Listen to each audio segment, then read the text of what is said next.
Ada ndak rezeki masuk tidak pakai kunci? Ada. Korupsi, mencuri, menipu, bohong, ada. Tapi dia tidak pakai kunci. Tapi dia pakai apa? Dia pakai gembok, dia hancurkan. Dia pakai palu-palu, dia pakai linggis. Itulah cara mendapat rezeki dengan cara yang batil. Tapi ini pakai kunci. Halal kita uah. Bagus. Bagaimana caranya supaya pakai kunci tidak merusak gembok, tidak merusak palu-palu, tidak menghancurkan pintu? Nih. Silaturahmi.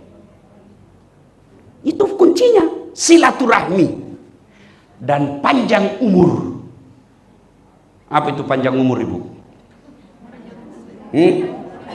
Hah? Hah? Panjang umur itu bukanlah berapa jumlah tahunnya, tapi berapa faedahnya. Biar 150 tahun, kalau kau Fir'aun, tidak ada gunanya. Itu Fir'aun.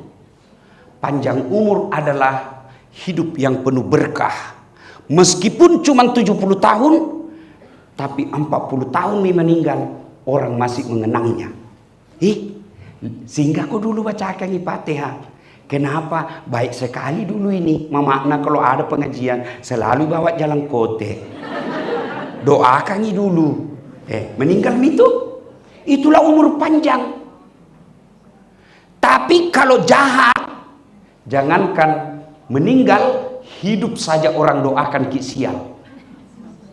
Lewat mobil tak? Tabrakan lalu. Itu masih hidup, kita doakan ke orang sial. Itulah orang yang pendek umurnya. Meskipun 150 tahun dia hidup. Nah, apa hubungannya? Mari kita lihat. Yang membuka rezeki. Maka dia Nabi tak. Nigi tahu. Melo i palampeki umurukna. Masempo dan lekna. Bahasa Indonesia balik dulu.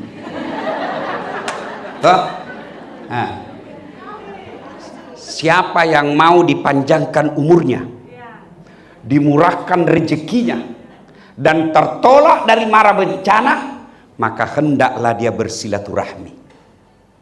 Itu kuncinya. Kalau orang cari rezeki dengan deposito, dengan kontraktor, maka ibu-ibu, salah satu cara menyambungkan rezeki menurut hadis dan Quran, silaturahmi. Tapi jangan salah dulu. Rezeki itu tidak selalu uang. Saya kasih contoh, Bu. Ada enggak mau saya kasih iPhone 16 di sini 1 tera kaki tangan? Siapa? Pulsa tak terbatas. Selalu ada kuotanya. Siapa? Mana? Oke, ini ibu. Siapa nama ibu? Ibu Novi. Tapi begitu ku kasih gitu iPhone 16, langsung ki tuli. Mau kira-kira? Mana yang mau tadi? Angkat tanganmu. Mana? Ayo. Begitu langsung kau terima, langsung Ayo. Berarti tidak ada gunanya itu alat selulermu semahal apapun kalau kau sudah tuli. Berarti rezeki yang tidak bisa kau uangkan ini telinga. Pernah lihat itu namanya behel toh? Ada tuh kuliah mama masih pakai behel. Jadi kawa-kawa kan toh? Mahal beda itu, Bu, mahal beda itu toh? Iya toh, Bu? Tapi biar mau pasang yang harga 150 juta, kalau ndak ada gigitan, apa ini? Apa mau kawa? Apa mau kawa kalau ndak ada giginu? Ada dicerita iparku, Bu, jatuh giginya. Saya bilang, cabut mi, ku gantikan ku itu yang jatuh. Dia pingin cabut semua. Saya bilang ya, satu jadi ku janjikan kok.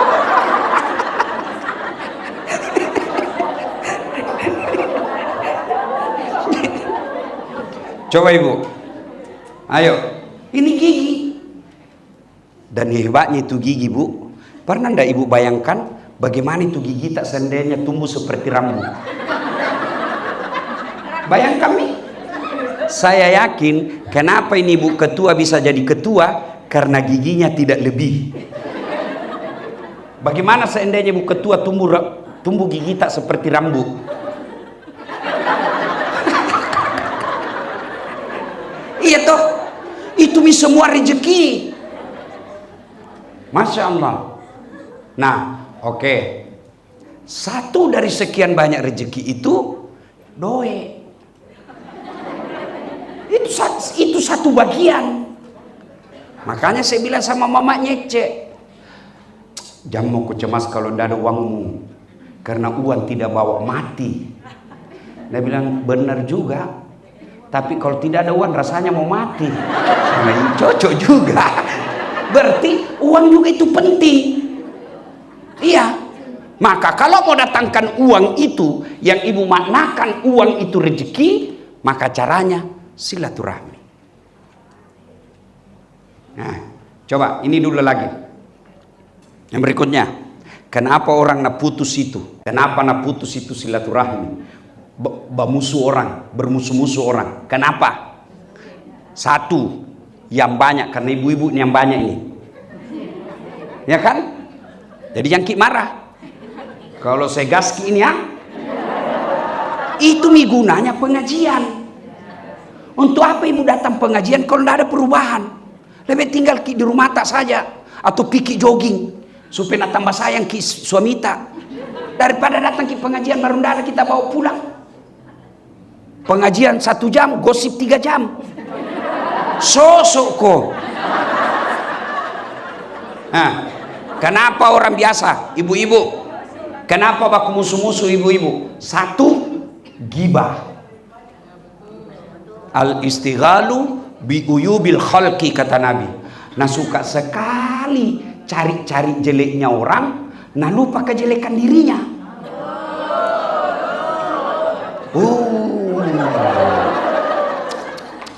Bu, kalau dulu mama dulu mau gosip terbatas. Kenapa? Ketemu pi. Nggak mungkin bisa gosip kalau nggak ketemu. Di mana dia ketemu? Tempat jual sayur. Toh, di sumur kalau mencuci sama-sama. Di mana? Di balai-balai kalau ada pengantin. Sekarang fasilitas gosip lebih canggih. Satu di sekolah Al-Azhar. Satu di Komplek Geraha Lestari, ya kan? Satu di Citraland, satu di Sungguh Minasa, satu di Jakarta. Yang digosip temannya yang pergi umroh di Makkah. Nah, bilang kau tahu jitu nak pergi umroh, nah cicil jitu tolong. Itu toh? Tidak ketemu, tapi dalam grup WhatsApp. Maka ibu-ibu hati-hati milih grup. Kalau itu grup hanya membawa kepada dosa, lebih utama kau tinggalkan. Pamit baik-baik. Minta maaf, HP ku error. Terlalu banyak grupku. Minta izin pamit dulu, mau ku servis. Kalau ada sesuatu silahkan japri. Gosip ini banyak. Nabila Nabita itu perempuan paling gampang masuk surga. Nabi bilang cuma 2 penyebabnya sehingga dia gampang tergelincir masuk neraka. Apa itu? Dia tidak bisa jaga mulutnya dan tidak bisa mensyukuri suaminya. Ini penyakitnya perempuan modern. Dan setan tahu ini jeleknya, bahayanya, karena setan tahu kelemahan tak. Pancing. Mulailah, kau tahu Ian? Iyo. Tak pancing mako itu. nak kipas. Nah ini penyakitnya perempuan memang. Makanya itu Bu, kalau laki-laki itu dosanya banyak di mata. Dosanya laki-laki itu banyak di mata. Kalau perempuan banyak di mulut. Makanya kalau laki-laki menangis itu, kalau sedih dia begini. Kalau perempuan dia begini.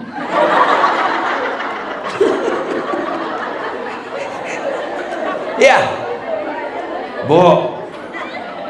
Maka kalau mampu makin menjaga mulut tak, gampang itu masuk surga. Nah, bukan saya yang bilang Bu, Nabi. Perempuan yang mendirikan sholat, puasa Ramadan, menjaga harga dirinya, lalu dia taati suaminya. Nabi bilang, tadkhulul jannati bisalam, masuk ke surga dengan selamat dari pintu mana yang kamu suka. Disuruh pilih Bu, pilih kok pintu mana kamu suka. Jannatul Firdaus boleh, yang paling hebat. Tapi setan tahu ini. Nah tahu setan bahwa ada cara menggelincirkan perempuan. Apa? Gibah, gosip. Makanya biasa itu pertama itu dicerita sinetron Ji. No. Setan langsung kipas. Bilang kok sama istrinya itu. Nah bilang iya jelek nggak si Pak itu tadi malam. Dia bilang iya ada orang ku kenal seperti di tetangga aku begitu. Mulai nih menyerempet dan kita langsung senang. Iya kah? Masa? Dia bilang iya. Baru ku tahu. Betul kok. Masa? Mana buktinya? Setan itu kipas kok terus. Maka yang baik, ibu soleha, maka dia begitu dia dengar, maka dia akan berkata, na'udzubillah min zalik. Kita berlindung kepada Allah dari keburukan seperti itu. Jangkit mau dihabisi amal tabu gara-gara gosip. Kau tahu itu? Baik kita buat. Itu ibu selalu pergi pengajian. Bagus. Kalau pergi pengajian Al-Markas ada ya. Pergi pengajian Masjid Raya ada ya. Di sekolah juga ada. Rajin sekali pengajian. Itu mi kasihan. Mulai mi masuk itu. Itu mi. Kenapa masukmu? Ada ku dengar suaminya kawin lagi. Betul kok. Main itu. Maka tidak ada faedah ibu cerita. Kalau dia bilang kawin lagi suaminya, kita berlindung kepada Allah. Mudah-mudahan suami tak tidak begitu. Jangan kau langsung lupa cinta. Oh, ruginya itu pi pengajian deh. Ada kau orang rugi pi pengajian? Ketawa ki karena kita semua ini pelakuna. Pasti bilang di dalam hati, cocok sekali tuh bilang Ustaz. Ya tahu Ibu? Ya. Satu, gosip, berhenti. Tidak ada gunanya itu. Yang kedua, sakwa sangka. Sangka buruk. Ketemu ki Ustaz. Baik namamu itu kalau dilihat ceramah. Masa ketemu ki kayak tidak kenal ki. Baru operasi matanya. Tidak lihat ki. Sangka baik. Jangan sangka buruk. Kenapa Tuhan nak kasih begini kak? Sangka baik. Kenapa suamiku begini? Sangka baik. Oh barangkali capek kodong itu. Kenapa suamiku kok akhir-akhir berarti ada masalahnya itu tidak mau cerita sama kamu.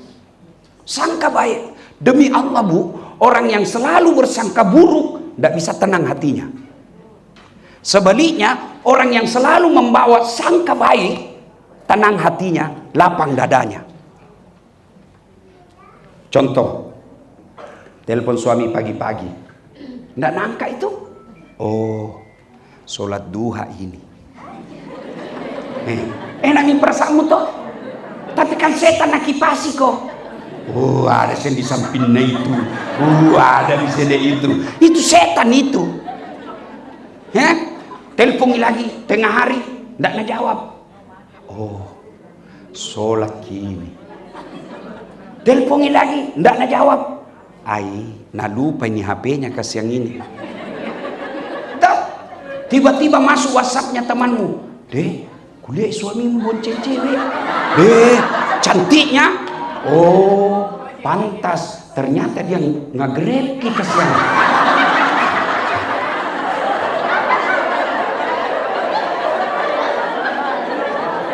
Coba bedek kalau begitu ibu. Tenang kita. Tenang toh. Coba selalu bawa. Nah sekarang ibu-ibu, kalau kita sangka buruk, apa yang kita dapat? Kalau sakit hati, ada solusi? Enggak. Apa? Ayo, berani mau kita tempelin suami tak? Tidak mungkin. Mau kita minta diceraikan, mampu kita janda. Lebih tidak enak lagi status janda. Apa? Anggaplah kita mampu janda, mampu kita dapat yang lebih baik dari yang sekarang. Siapa tahu kita dapat yang lebih buruk. Yakin dapat yang lebih baik. Maka lebih baik sangka baik.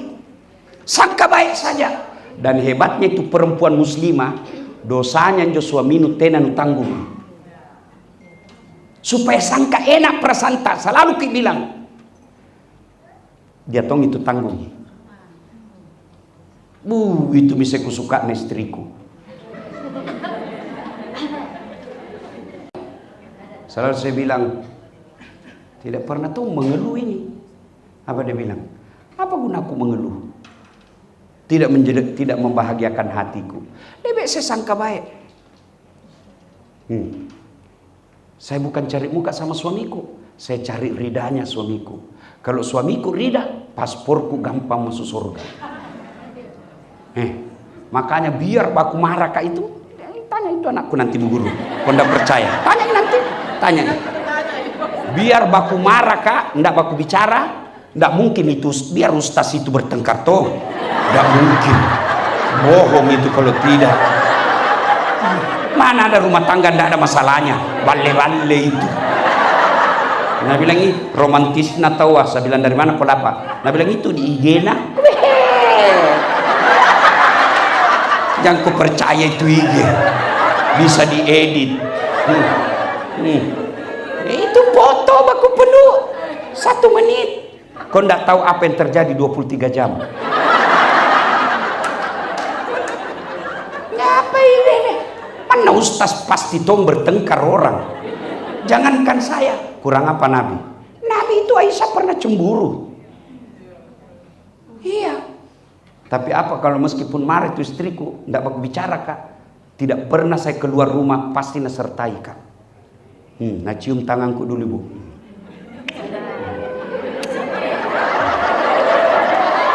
Sudah itu, nah cium lagi jidatku itu. Sudah itu mataku lagi kanan. Mataku lagi kiri. Ini lama-lama sedikit. Kenapa istriku? Apa ya? Pernah ki begitu bu?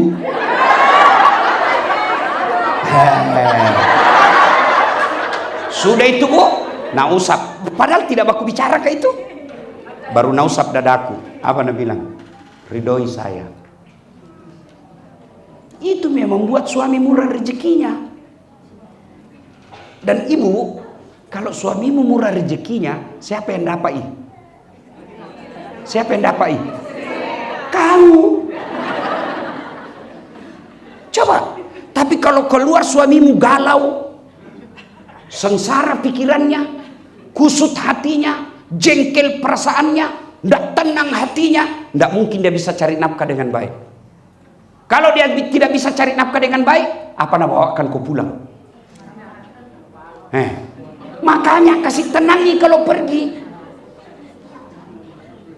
Ku lepas di kau pahlawan.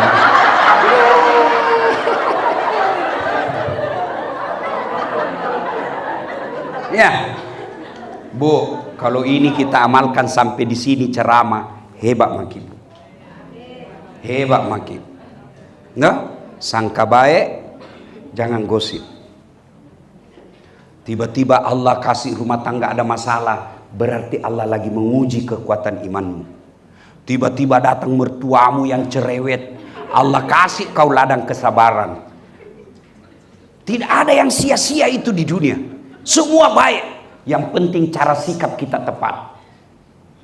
Karena bilang Nabi, semua perkara umatku ini baik. Kaya dia syukur, pahala. Miskin ki dia sabar, pahala. Sakit ki dia sabar, pahala. Bahkan dia gugurkan dosanya.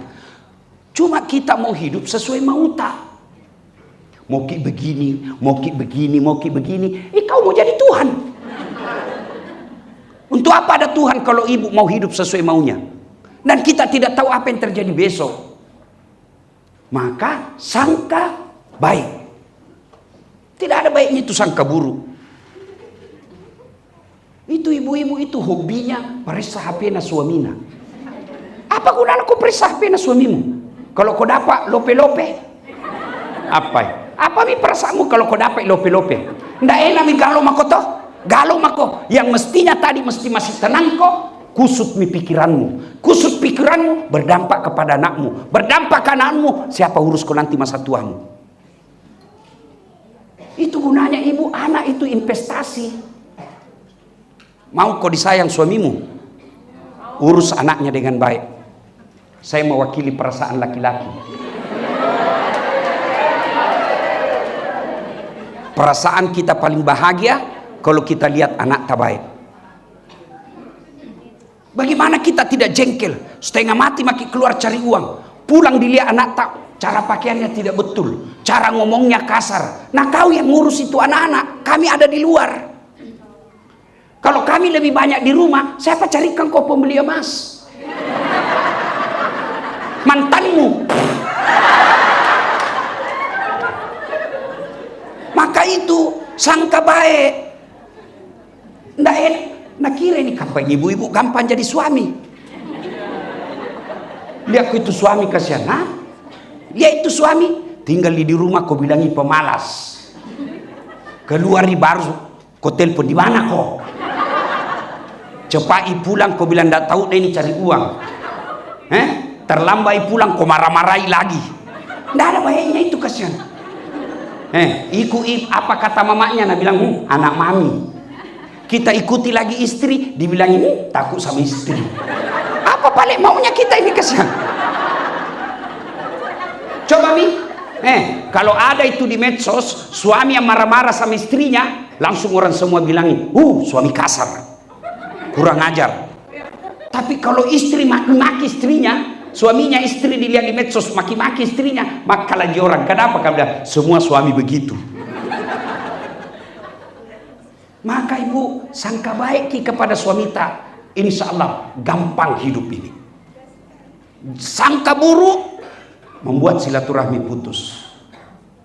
Toh, contoh, ada orang 5 tahun ibu, suami istri tidak punya anak, pergi di dokter, periksa dokter kan, alhamdulillah saya ingat, bu, yang masih punya peluang untuk hamil punya anak, jangkit pergi dokter kandungan laki-laki. Masa mungkin dapat nak?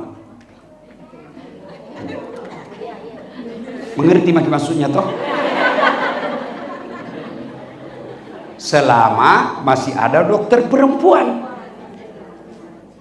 ngapain pergi di dokter laki-laki? Nah itu namanya kehormatan. Makanya disebut alat karena malu orang kalau dilihat. Kecuali di kampung itu ndak ada kecuali dia boleh. Tapi selama masih ada haram ibu pergi ke laki-laki. Ternyata ada tong kasih tahu ke jamaah. Nah bilang karena ada memang ibu-ibu itu suka itu dokter naga-gagai.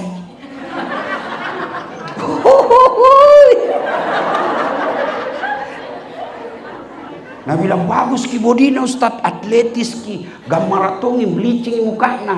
Oh lebih besar lagi dosanya itu. Karena bandingkan suaminya orang lain. Ini juga yang membuat kita tidak bisa bahagia, Bu, karena selalu kita bandingkan suami kita dengan orang lain. Masing-masing suami punya kelebihan. Dan kalau mau kita tahu tersinggungnya itu laki-laki kalau kau bandingkan dengan suaminya orang lain. Marah itu. Termasuk saya.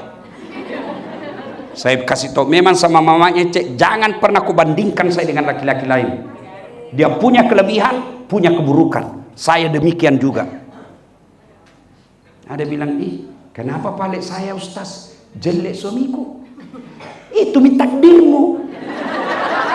Allah Maha tahu. Kenapa? Karena kalau dia gagah, malu jalan sama kau. Kenapa? Karena kau juga jelek.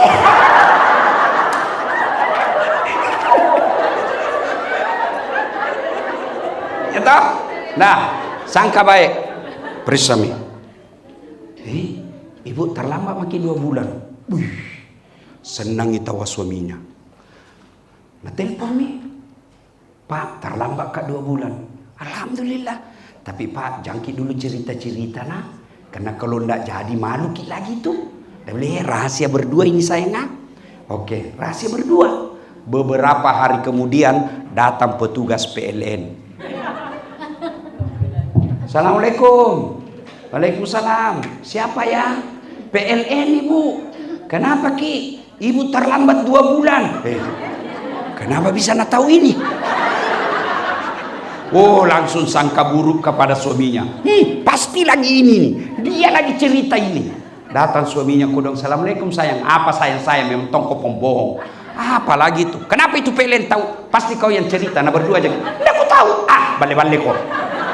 Ini suaminya mau klarifikasi. Dia pergi datang di PLN. Nah bilang, kenapa kau tahu? Istriku terlambat 2 bulan. Ada urusan apa? Nah bilang, ada catatannya Pak. Dia bilang suaminya, kenapa kau catat-catat? Apa urusanmu? Hapus itu. Nah, bisa jadi hapus Pak, tapi bayar Ki dulu. Kalau saya tidak mau bayar, kenapa istriku terlambat 2 bulan kau suruh Kak bayar?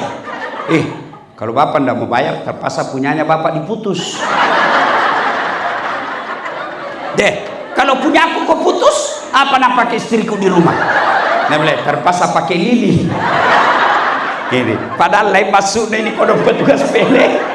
Iya toh, ini disebut sangka buruk. Jelas? Jelas Ibu? 3. Penyebab putus silaturahim. Sombong. Sombong. Kita ini ibu-ibu, maafkan saya. Ini semua ini potensi sombong. Potensi. Kenapa? Karena kita semua ibu-ibu kaya. Apa itu sombong Ibu? Apa pakai mahal sombong? Ada kadang-kala kita perlu pakai barang mahal. Kenapa? Supaya tidak nak pandang enteng ke orang. Saya kalau pikat ceramah di depan pengusaha, saya pakai barang mahalku. Kenapa? Supaya tidak nak hina Kak. Dosa tidak, sombong tidak. Marwah namanya, muru'ah. Membela harga diri. Tapi kalau saya pergi majelis taklim lorong-lorong, saya pakai seadanya juga. Supaya apa? Supaya saya tidak mau memamerkan kekayaan di depan orang susah. Ibu-ibu datang pengajian ini, pakai itu mas berlian tak? Tidak apa-apa. Kalau perlu pakai di sini, putar di sini. Seperti peleng India. Kurangi, kasih sen di sini. Tidak apa-apa.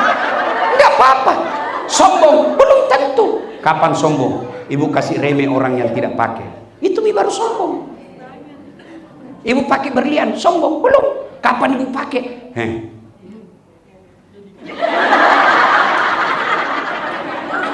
Nah, sombong pakai itu.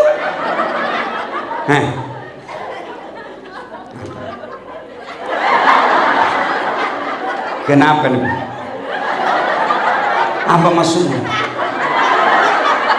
Apa itu? Sombong begitu. Kenapa? Kita urusi orang-orang pakai. Yang asli silahkan pakai. Yang palsu yang kocalai. Nah susah kok. Saya saja kadang-kadang nak gosip. Nah bilang itu terus kuliah nak pakai bajuna. Kenapa? Aku susah kok. Ibu, Sombong itu meremehkan orang. Kalau ibu ada rezeki pakai. Tapi jangan gara-gara ibu lebih meremehkan orang lain. Sekolah seperti ini, silakan, tapi datang ke pengajian jangan remehkan orang. Saya tanya gitu dulu ibu, ada dua ibu-ibu sama-sama kaya, sama-sama elit, sama-sama hebat. Satu penampilan seadanya, satu glamor. Mana yang ibu puji? Entah, yang seadanya. Apa kita bilang? Kaya itu nah, tapi dia sederhananya di baik kita itu. Tapi kalau yang glamor, apa kita bilang? Ditahu jago kaya, tapi jangan tombel lagi. Pelan-pelan kok juga. Iya toh? Itu orang kaya saja glamor, kita masih celah. Apalagi kau yang seadanya mau kau glamor. Biasa iya kok. Jelas toh? Bu? Jangan sombong, ya. Ciri-ciri orang sombong, pintu masuknya sombong itu ada 4. Pintu masuknya kesombongan, kata Nabi. 1, bertambahnya harta. Tadinya masyarakat biasa-biasa, tiba-tiba dapat pembebasan harta. Langsung banyak uangnya. Pakai nih, kita mau pakai, tapi jangan remehkan orang yang tidak ada hartanya. Yang kedua, bertambahnya kekuasaan. Tadinya suaminya rakyat biasa aja, pengusaha biasa, tiba-tiba jadi anggota DPR.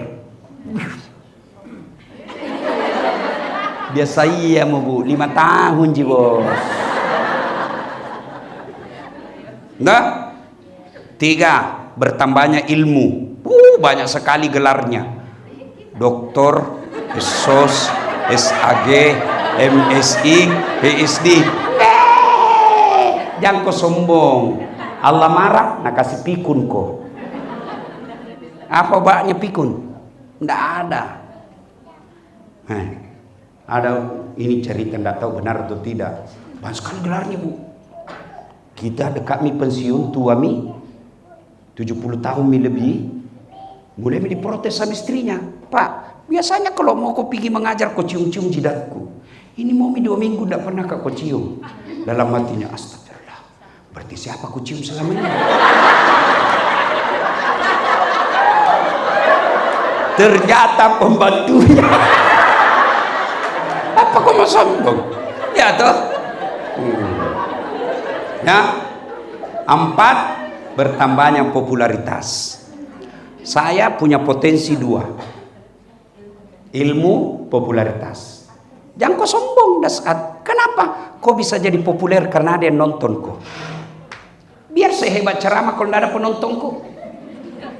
Di sini di lapangan 1 jam saya ceramah hebat, tidak ada yang nonton. Leo ibu-ibu, kamu saya gila-gila. Iya toh. Apa yang mau sombong? Iya. Maka kalau engkau sombong, potensi memecahkan persaudaraan. Kenapa? Orang lambat laun, jamu itu deh, pintar memang, kaya memang, cantik memang, tapi ada deh, suka kena remehkan. Akhirnya orang menjauh. Begitu orang menjauh, putuslah persaudaraan. Kaya memang itu, tapi ada deh, jangan kipit di rumahnya deh. Kenapa deh? Sombong dulu. Orang kaya saja sombong tidak disuka. Apalagi kau yang miskin. Potong kau sombong, deh cilaka.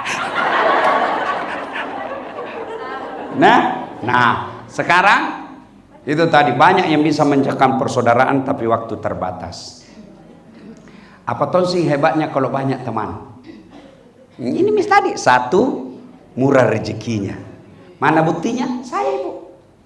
Itu saya kalau pika pasar ibu, nggak suka mamanya cek. Kenapa? Nggak pernah lakuanku. Baru kak turun ngalen teriak, Assalamualaikum Ustaz, dalam hatiku amami. Mau ku bayar, siaga ji. Ajak Ustaz. Nggak enak masih pagi-pagi. Ya, jangan maki Ustaz, barakat dalam hatiku itu memang kutunggu. Iya tuh. 2, tertolak dari bencana. Ada mau ganggu ki, banyak teman tak. Jangan kok. Kalau kau ganggu itu, kami ini satu kampung kau lawan. Baik itu orang. Tapi kalau jahat ki, ambak saja. Kamu jelek memang itu. Ambak, saya bantu kok. 3, panjang umurnya. Banyak yang doakan. Maka kalau mau murah rezeki, salah satu caranya silaturahmi. Dan salah satu silaturahmi itu pengajian seperti ini. Tapi setan tahu. Maka pengajian selalu kena dampingi setan. Caranya dia timbulkan sakwa sangka. Kenapa itu gurunya begitu-begitu? Kenapa bapak gurunya begitu? Baik ya, oh tadi malam pasti dimarahi sama istrinya ini, jadi mengajarnya tidak konsentrasi. Kenapa tamu selalu naik pembayaran? Oh, ada mau bangun masjid rupanya. Begitu. Ya. Nah, kita juga sangka baik kepada pengelola yayasan. Kenapa nih anak-anak orang tua murid selalu marah? Oh, berarti ada ketidakpuasan. Dia sangka baik. Oh, berarti pelayanan guru kita mungkin tidak bagus. Evaluasi. Orang yang sangka baik, maka insya Allah akan ada solusinya. Sebaiknya sangka buruk, masalahnya ingin bertambah. Wow, saudara-saudara sekalian, terakhir mewakili orang tua, saya menitip kepada yayasan dan guru-guru, tolong urus anak kami dengan baik. Ya. Kenapa kami pilih sekolah ini? Karena kami yakin sekolah ini bisa membantu anak kami mengisi otaknya, mengisi jiwanya. Kalau hanya otak yang mau, banyak sekolah yang bisa kami pilih. Kami pilih ini karena kami yakin otaknya akan baik, akhlaknya juga akan baik. Tapi kalau itu tidak kita temukan, jangan salah kalau kami kecewa. Ya? Maka pengajian seperti ini mempertemukan antara yayasan, guru, komite, dan orang tua. Caranya dengan pengajian. Tidak perlu menunggu kritikan, tidak perlu menunggu protes, lebih baik kita proaktif.